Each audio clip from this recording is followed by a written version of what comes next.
대형 병원들이 막대한 이익을 내고서도 건강보험 수가를 올리고 의료 민영화를 앞당기기 위해 이를 애써 감춰온 것으로 드러났습니다. 경북 새출발위원회의 건의에 따라 올 연말로 예정됐던 경북도청 이전이 내년 7월로 연기될 것으로 보입니다. 8년간 대구시정을 책임지다 이제 나흘 뒤면 퇴임할 김범일 대구시장은 대구 발전의 기틀을 만들었다는 것을 가장 큰 성과로 꼽았습니다. 연중기획 길, 사람, 그리고 도시. 오늘은 휴대전화 판매점이 밀집돼 있는 대구 중구 통신 골목을 찾아가 봅니다. 네, 여러분 안녕하십니까? 대구 경북 소식 전해드립니다. 대형 병원들이 막대한 이익을 내고도 회계 처리를 통해서 이런 사실을 일부러 감춰온 것으로 드러났습니다. 굳이 경영이 나쁜 것처럼 보여야 할 특별한 이유가 있었던 모양인데 이태우 기자가 그 속사정을 취재했습니다. 우리나라 대형 병원 대부분이 적자를 기록하고 있다고 발표하자 경칠련이 이들 병원들의 회계 자료를 분석해 이익을 축소해온 사실을 밝혀냈습니다. 진료를 통해 생긴 이익의 대부분을 고유목적 사업 준비금이라는 비용으로 회계 처리하고 수익이 거의 나지 않았거나 오히려 적자가 생겼다고 발표했습니다. 이렇게 해서 지역의 경북대와 계명대, 영남대병원은 2012년에 400억 원의 이익을 비용으로 처리해 겨우 적자를 면하거나 실제 적자를 봤다고 실적 발표를 했습니다.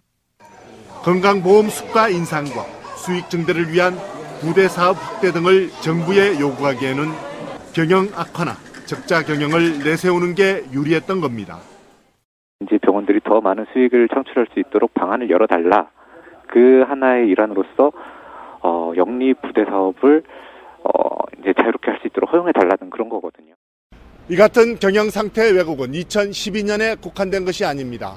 경북대 병원의 경우 지난해 109억 원 적자가 났다고 발표했지만 이 같은 비용 과다 계상을 바로잡으면 오히려 126억 원 흑자가 됩니다. 그렇게 경영이 어렵다고 얘기하면 산병원 시설 확장이나 이런 것들을 하지 않아야 되는데 그건 그대로 진행하면서 직원들에게는 어렵다고 얘기하면서 정부 회계 기준에 따른 것이고 이익이 나더라도 혹시 손실이 발생한 연도에 대비해서 감사원은 이익을 비용으로 처리하는 이런 방식이 종합병원 경영 상태를 왜곡하고 있다고 지난 2010년 지적했지만 보건복지부는 아직 이 같은 방식의 회계 처리를 바로잡지 않고 병원 자회사 설립 등을 통한 의료 민영화를 추진하고 있습니다. MBC 뉴스 이태우입니다. 8년 동안 대구시정을 이끌어왔던 김범일 대구시장이 이제 나흘 뒤면 평범한 시민으로 돌아갑니다. 대구 발전에 큰 그릇을 만든 것에 자긍심을 느끼지만 내용물을 다 채우지 못해 아쉽다고 소회를 밝혔습니다. 서성원 기자입니다. 부시장까지 포함해 지난 10년간 김범일 시장의 가장 큰 성과로 평가받는 것은 대구 발전의 기틀을 만들었다는 것입니다. 국가산업단지와 천복단지, 테크노폴리스 등 대구의 산업 용지는 2배나 늘었습니다. 5천억 원이 넘는 채무도 줄여 시 재정 건전성도 좋아졌습니다. 세계 육상대회, 세계 에너지 총회를 성공적으로 개최했고 세계 물포럼도 유치해 대구의 위상을 높였습니다. 대구 장기 발전으로 볼 때 내리막을 거치고 이제 상승 국면으로 전환시키지 않았나 하는 생각을 해봅니다. 그런 의미에서 보람을 느낍니다. 하지만 대기업 유치를 약속했지만 이렇다 할 성과를 내지 못하는 등 힘들게 만든 큰 그릇을 제대로 채우지는 못했습니다. 특히 취수원과 동물원 이전 등 갈등 사안에 명쾌한 해결책을 내지 못했고 도청 이전터 개발과 남북권 신공항 건설도 마무리 짓지 못했습니다. 시민 여러분들의 기대에 충분히 부응해드리지 못하고 큰 일들을 다 마무리하지 못하고 떠나는 아쉬움도 큽니다. 김 시장은 시민으로 돌아가면 젊은이들을 도울 일을 찾는 등 대구에 힘이 되는 일을 하겠다고 밝히고 후임 시장이 잘할 수 있도록 힘을 모아줄 것도 당부했습니다. 김범일 대구시장은 각과를 돌며 직원들과 인사를 하는 것으로 이임식을 대신하고 조용히 대구 시민으로 돌아가겠다고 밝혔습니다. MBC 뉴스 서승원입니다. 올 연말로 예정됐던 경북도청 이전이 내년 7월로 연기될 것으로 보입니다. 경북새출발위원회의 이 같은 판단을 경상북도가 수용했습니다. 권영두 기자입니다. 지난주 도청 이전 예정지를 둘러보고 이전 시기와 관련해 여론 수렴에 나섰던 경북새출발위원회는 연내 도청 이전이 힘들다는 결론을 내렸습니다. 연내 이전이 어려운 가장 큰 이유로는 정주 여건의 부족. 신청사는 오는 10월 완공을 목표로 공사가 진행 중이지만 이주 직원들에게 필요한 아파트와 교육기관, 의료기관은 내년 하반기는 되어야 윤곽이 드러나기 때문입니다. 신청사에 현시점에서는 들어갈 수 없는 그런 상황입니다. 저희 위원회에서는 도청 이전 시기는 내년 2015년 7월로 결정하고 제안을 하였습니다. 다음 이유로는 신청사 사용 승인의 필수 조건인 하수종말 처리장의 완공이 내년 6월에나 가능하기 때문입니다. 도청 신도시 전체 공정은 74%입니다. 하수종말 처리장은 올해 12월에 시험 가동은 하지만 내년 6월 말 되어야 완벽한 완공이 가능합니다.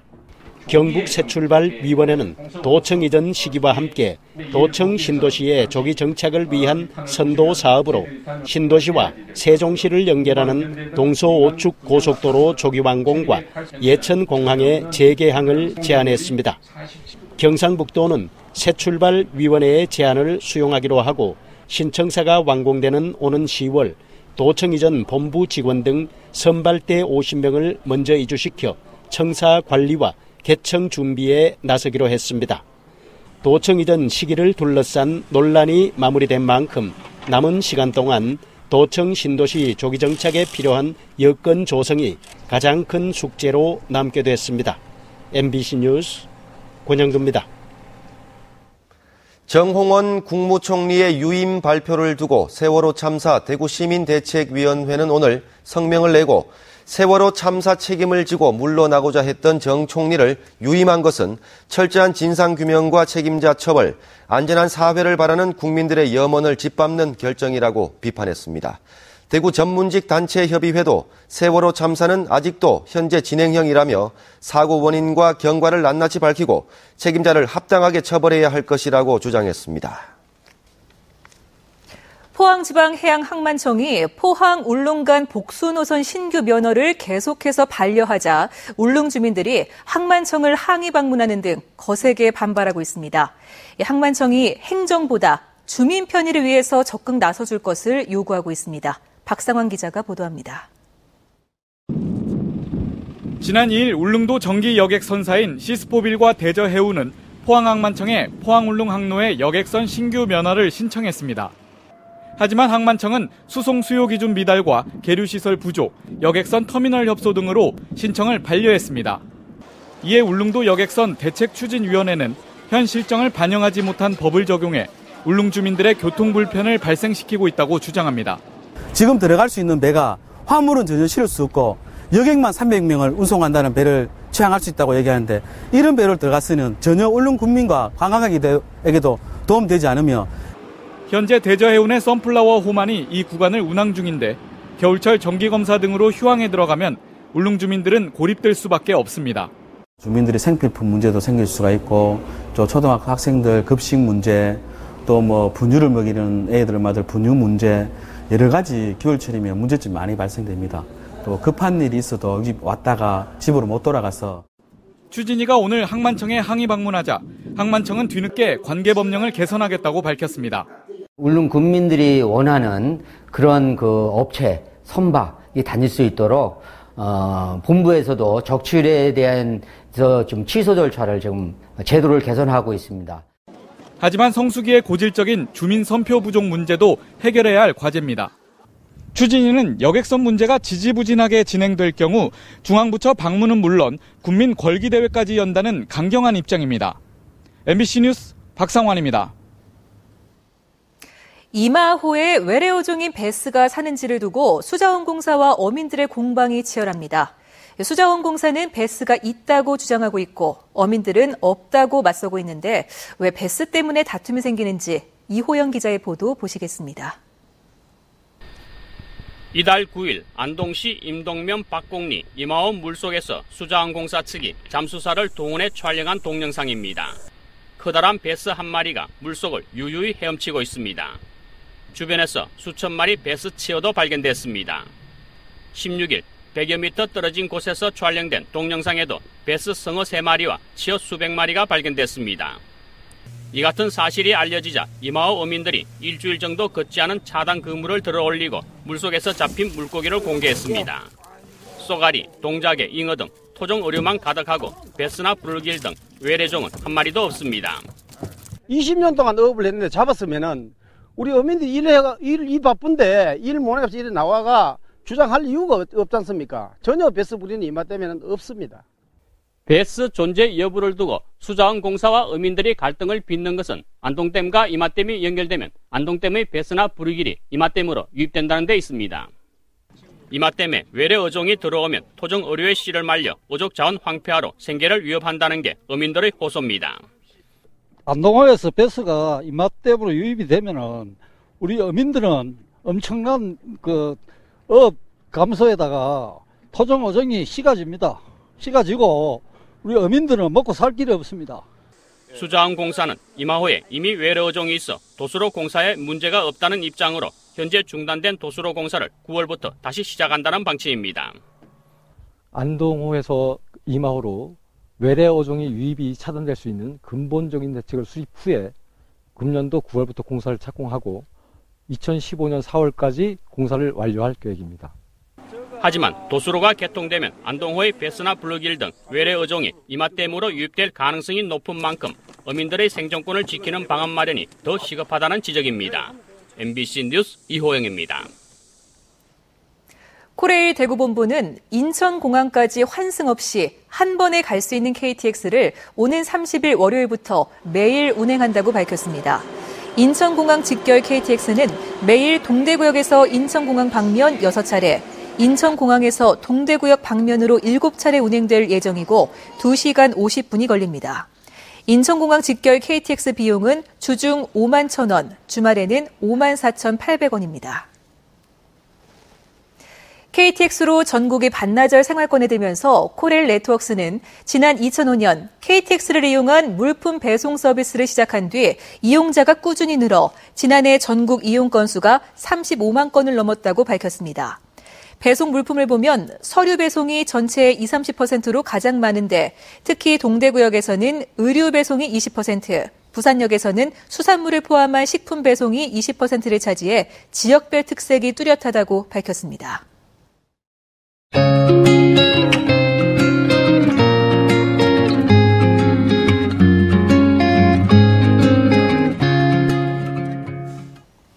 네, 요즘은 동네마다 휴대전화 판매점이 많지만 10여 년 전만 해도 대구에서 휴대전화를 개통하려면 이곳을 찾았다고 합니다.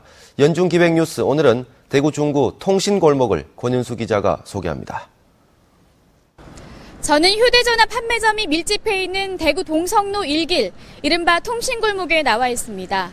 이곳은 1990년대 자연스럽게 생겨나서 한때 전화를 개통하려는 사람들로 문전성시를 이뤘는데요. 시집 젊은 골목길은 이 골목을 최첨단의 길이라 표현하고 있습니다. 오늘은 오정미 시인과 함께 통신골목의 과거와 현재를 들여다보겠습니다. 2000년도 통신골목의 모습. 화려한 간판을 내건 가게마다 손님들로 북새통을 이루고 있는데요.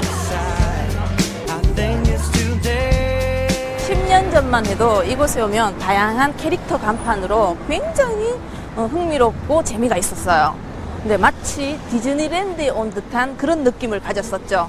한참 이곳이 흥행할 땐 외국인 관광객들이 버스로 와서 단체 휴대폰 쇼핑을 하는 골목이에요. 1990년대만 해도 휴대전화는 다소 사치스러운 물건이라는 인식이 있어 상인들이 한 곳에 모여야 시너지 효과를 낼 수 있다고 생각해 통신골목이 형성되기 시작했습니다.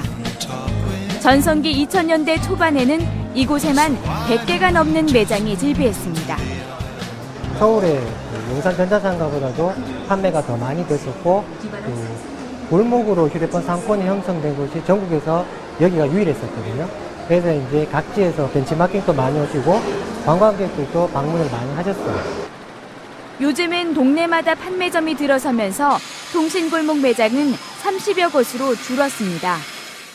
이렇게 새롭게 또 허물고 새로 지어 올리고 그다음에 옷가게가 두어 곳, 그다음에 음식점이 두어 곳. 자, 새로운 아이템들이 조금씩 변화의 모습을 보이고 있는데요. 앞으로는 이 휴대폰 골목만 보다는 여기에서 잠시 커피를 마시다가 다시 쇼핑을 하고 또 잠시 옷도 한번 보면서 다시 쇼핑을 하고 퇴보 또는 몰락이라기보다는 변화의 바람이라고 생각하자는 의견인데요. 이 거리 자체가 하나의 대구의 재산, 이 거리 자체가 하나의 문화적인 요소로 굉장히 경제적으로 대구를 알리는데 경제적으로 문화적으로 굉장히 큰 역할을 단순히 휴대폰을 판다, 스마트폰을 파는 그 영업지로서의 역할이 아니고 IT 강국 대한민국에서 휴대전화 보급의 상징이었던 대구 통신골목. 전성기 때만큼은 못해도 그 명성을 이어가기 위한 골목 사람들의 노력이 계속되고 있습니다.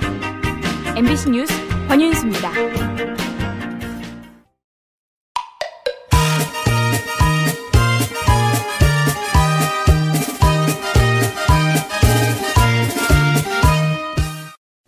안녕하세요. 동네 한바퀴 정미옥입니다. 최근 다문화 가족이 많이 늘어나고 있죠. 그래서 대구 달서구청이 다문화 가족을 이해하고 이웃나라를 좀 더 잘 알아볼 수 있도록 하기 위한 이웃나라 문화체험 교육의 장을 마련했습니다. 오늘 달서구청 대강당에서 열린 이웃나라 문화체험 교육 현장에는 중국과 베트남, 캄보디아, 필리핀, 태국 등 5개국의 부스가 마련돼 어린이들에게 각 나라의 언어와 문화의상을 체험해볼 수 있는 기회를 제공했습니다. 여기는 인터블고 호텔인데요. 오늘 이곳에서는 대구와 경북, 부산, 울산, 경남 등 영남 5개 시도의 합동수출 상담회가 올해 처음으로 열렸습니다. 이번 합동수출 상담회에는 영남권 5개 시도가 함께 참여해 5개 시도의 다양한 기업체 131개가 해외 바이어들을 상대로 수출 상담을 벌였습니다. 영남권 5개 시도의 공동 발전을 위해서 이번 수출 상담회가 성사되었습니다. 이번 수출 상담회를 통해서 지역의 많은 우수 제품들을 생산하고 있는 기업들이 판로를 개척하는 데 좋은 계기가 될 것이라고 믿습니다. 오늘 상담회에는 일본과 중국, 호주 등 해외 바이어들도 많이 참여해 직접 상품 구매에 나섰는데요. 이번에 처음 열린 영남 5개 시도의 합동 수출 상담회가 좋은 성과를 거둬 앞으로도 수출 증대에 기여해 주길 기대해 봅니다. 대구 남구청은 오늘 남구청에서 취업 박람회를 열고 구인 구직자 만남에 장을 마련했습니다. 오늘 취업 박람회에는 남구 지역 15개 업체가 직접 참여해 현장에서 직접 면접을 하며 직원을 채용했고 35개 업체가 구인 정보를 제공해 구직자들의 일자리 마련을 지원했습니다. 동네 한바퀴 정미옥입니다.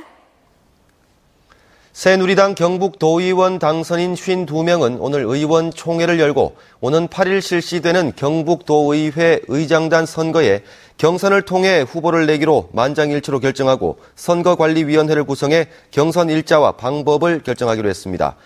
경북도의회 의장단 경선은 그동안 후보 경선 없이 치러졌는데 새누리당 소속 도의원 당선인들이 경선을 결정하자 무소속과 야당 소속 의원들이 일당 독점 등을 지적하며 반발하는 등 논란이 커지고 있습니다. 브라질 월드컵 우리나라 대표팀의 조별 예선 마지막 경기 벨기에전이 내일 새벽 5시에 시작되는 가운데 대구 국채보상운동기념공원에서 거리 응원전이 펼쳐집니다. 포항시도 시민들이 단체 응원을 할 수 있도록 내일 새벽 4시부터 포항 야구장을 개방합니다. 한편 대구시는 한국 대표팀이 벨기에를 꺾고 16강에 진출하면 대구 스타디움에서 대규모 응원전을 이어갈 방침입니다. 대구문화방송 시청자위원회는 오늘 6월 회의를 열고 급변하는 미디어 환경에 맞춰 인터넷과 SNS, 모바일에서도 소비자들의 관심을 끌 수 있는 양질의 콘텐츠를 양상해 줄 것과 이들 비TV 매체들의 적극적인 관리 및 운영을 주문했습니다. 시청자위원들은 또 젊은 층을 겨냥한 프로그램을 많이 편성해 줄 것과 사회적 약자에 대해 보다 많은 관심을 가져줄 것을 요청했습니다.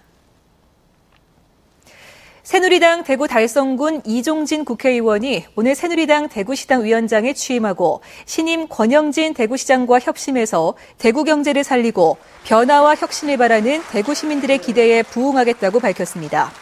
오늘 취임식에는 주호영 전임 대구시당 위원장과 대구 국회의원들을 비롯해 권영진 대구시장 당선인, 새누리당 전당대회에 출마하는 서청원 이인재 의원, 박창달 전 의원 등 정치인들이 대거 참석했습니다. 대구 공무원 노동조합은 권영진 대구시장 당선인에게 대구시란 캔버스에 산뜻한 새 그림을 그리길 원한다면 붓부터 깨끗이 씻어야 하고 그 시작은 인사의 일대 개혁이라고 주장했습니다.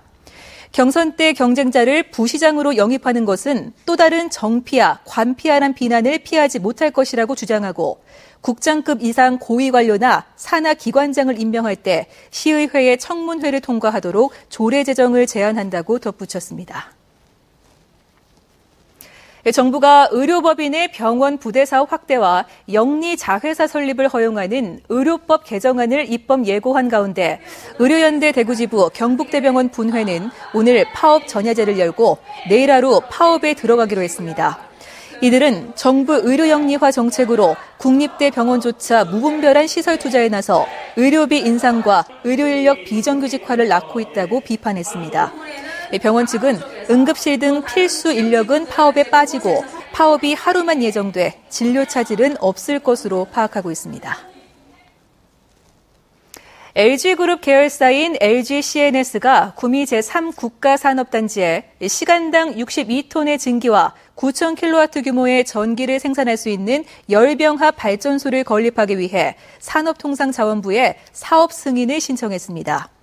LG CNS 측은 오는 2016년까지 발전소를 만들어 구미 지역 LG 계열사에 증기를 공급하고 증기 수요가 적은 여름에는 전기를 생산해 한전에 판매할 계획입니다. 대구 경북 소식이었습니다. 내일 새벽